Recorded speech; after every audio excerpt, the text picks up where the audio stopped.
Good morning, everyone, and welcome back to my channel. This is our Simple Abundance here. We're following along in Sarah Von Bronick's book, Simple Abundance, and exploring all of her principles this year: joy, harmony, beauty, order, simplicity, and gratitude. Today's entry, it's June 16th. It's a pretty tender one. It's called Secret Anniversaries of the Heart. And I was looking ahead at this one a couple days ago, so I've really been thinking about it ahead of time. What are secret anniversaries of the heart? We know about regular anniversaries, right, that everybody might know about. But secret anniversaries of the heart are things that are very personal to you. It could be, well, there could be one other person involved if it was something like the day you got divorced, or maybe your first marriage years ago, the date of that, and then since then it's been dissolved and now you're married to someone else, so you're not going to, hey, this is my wedding day. You're not going to say that to somebody. But when the date comes, or every year the day that my mom passed, now it's been 34 years ago.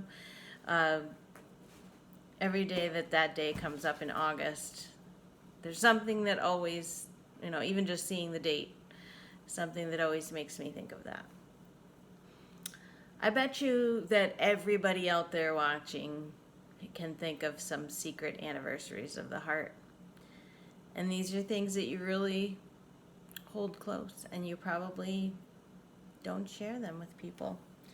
Now, she has the beginning of Henry Wadsworth Longfellow's poem called Holidays, but it's about the secret anniversaries of the heart, and I want to read the whole thing. She just had a couple of lines from it. He wrote this in 1882.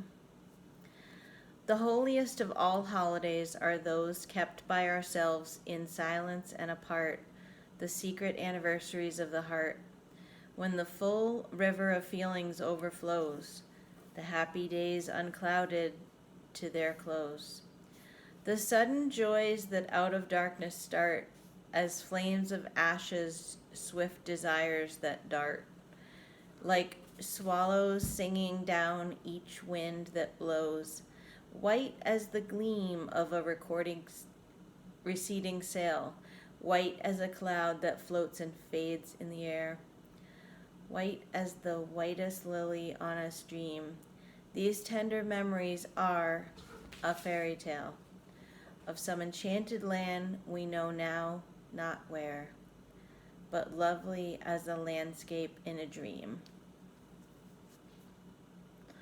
So I think in that poem, it alludes to the fact that these secret anniversaries of the heart, they can be bittersweet, and they can be lovely. Either way, it's beautiful, and it's personal to you. I'm going to read, Sarah had a lot to say about this one. I'll read some of the things. But be thinking about, maybe you don't even have to think about, but give this some thought. And are you marking any of these days in a special way? There's so many ceremonies around the world. Like I think about in the Latin American tradition of the Day of the Dead. If you saw the Disney movie Coco, if you didn't see it, you got to see it. It's really creative.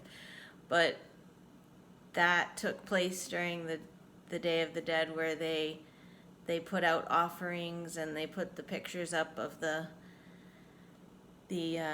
loved one that's passed over, and they honor it, and they have, I forget the kind of flower, but there's orange, maybe they're orange blossoms actually, and so maybe on that day in August, I would do well to mark the day that my mom passed, or maybe her birthday might be more of a time to do it. But think about the ways that you can give a nod, a significant nod, maybe a private nod, because again, if you have a new husband and then you want to somehow, I don't know why you'd really want to mark that day of your first marriage. That was just an example, but maybe your first husband passed away though, so it could be, there could be any different situation.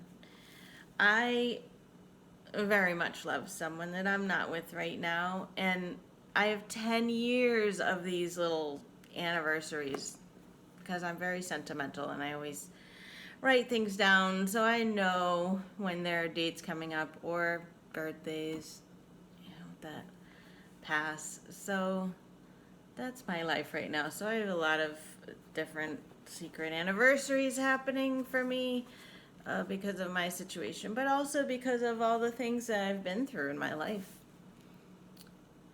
There's a lot of these. So this one really seemed very aligned with me anyway.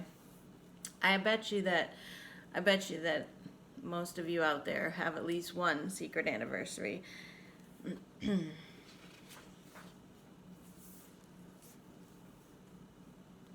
Secret anniversaries often reveal in mystical ways our place in the world and our sacred connections.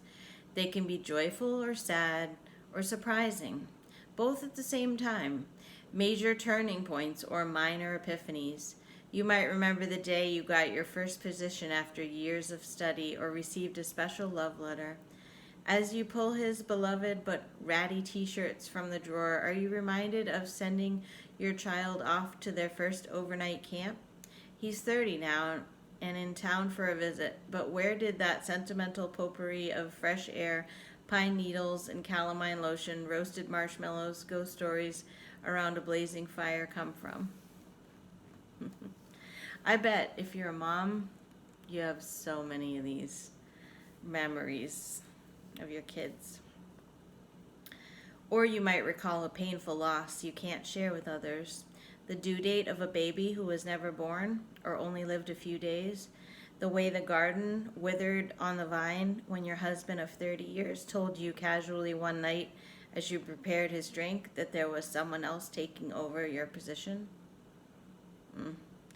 Maybe it's time to end that long-standing breach with a friend because it doesn't matter who was right at the time. The only thing that matters is how you can make all of it right today. Sometimes it takes long years to recognize the importance of such secret anniversaries, or to even know that you have one to acknowledge or commemorate with a silent pause in prayer, so that the past can move on with dignity. The past asks only to be remembered. The past wants us to move on more than the present can ever imagine, because until it does, we can't have the future that's waiting to unfold.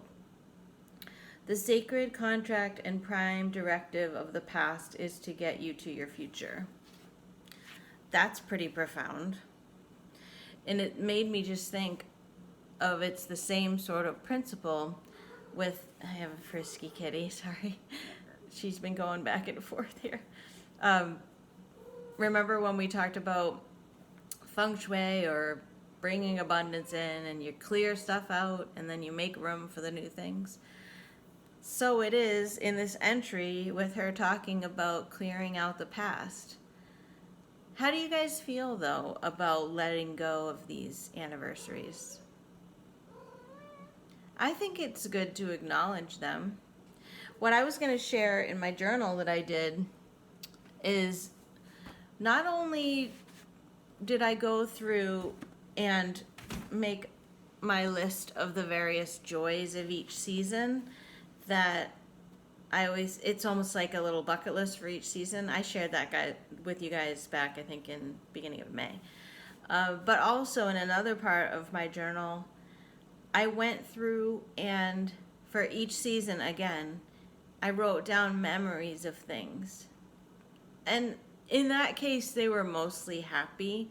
But I do know in a past journal, in another year, that I sort of went through my life and wrote down momentous things. And maybe it was like, I only have stitches right here, and that's actually my very first memory is the day that I got stitches, and I think I was maybe 3. So I went back and sort of did a retrospective of my life. And I might not know the dates of everything, but just like Sarah started out this entry, I didn't read the very beginning of it.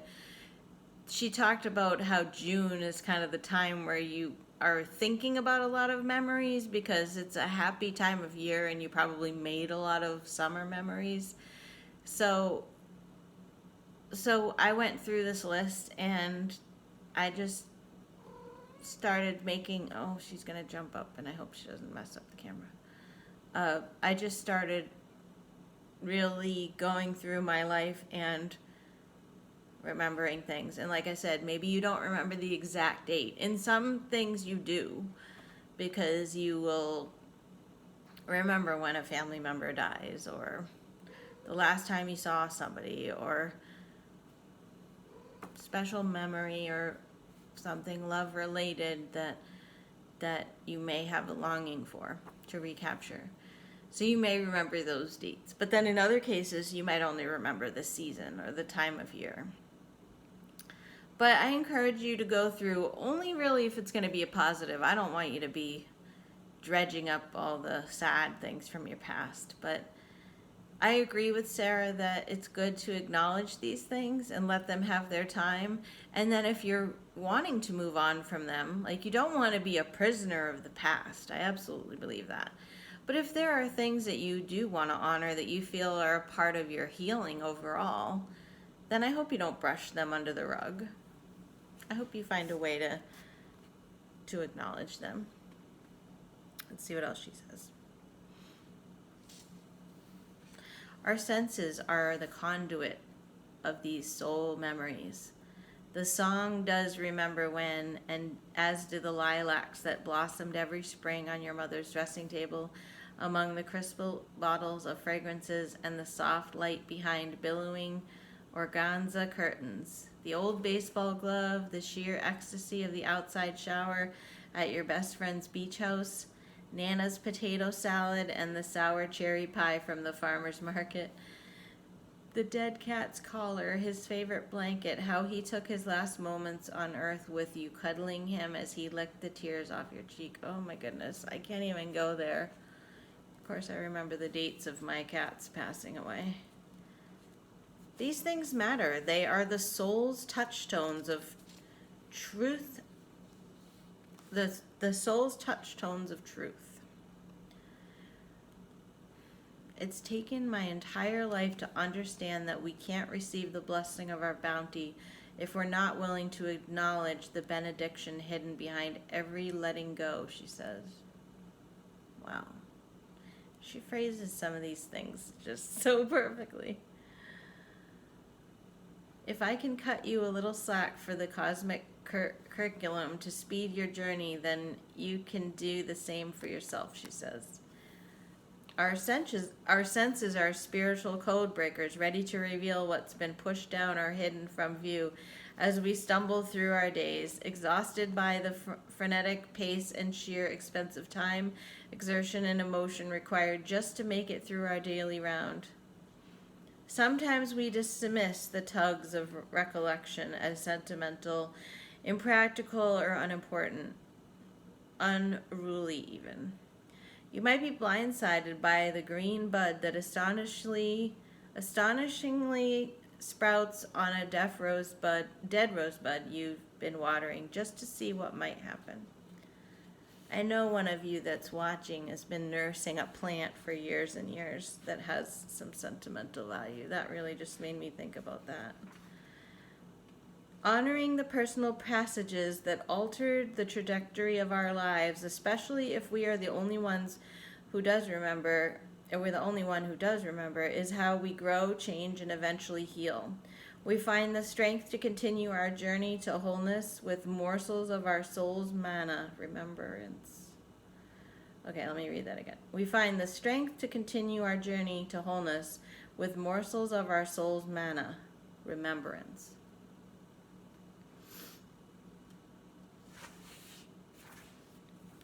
This one is really juicy. What do you guys have to say about secret anniversaries of the heart? I just got a little bit emotional there when I was thinking about, I can't even think about my cats, especially my first cat. just rip my heart out.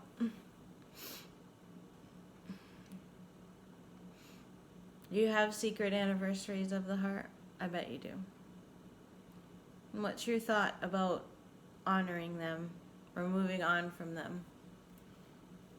You might not even remember something, and then like she said, there could be a smell or a song or something that immediately takes you back to something.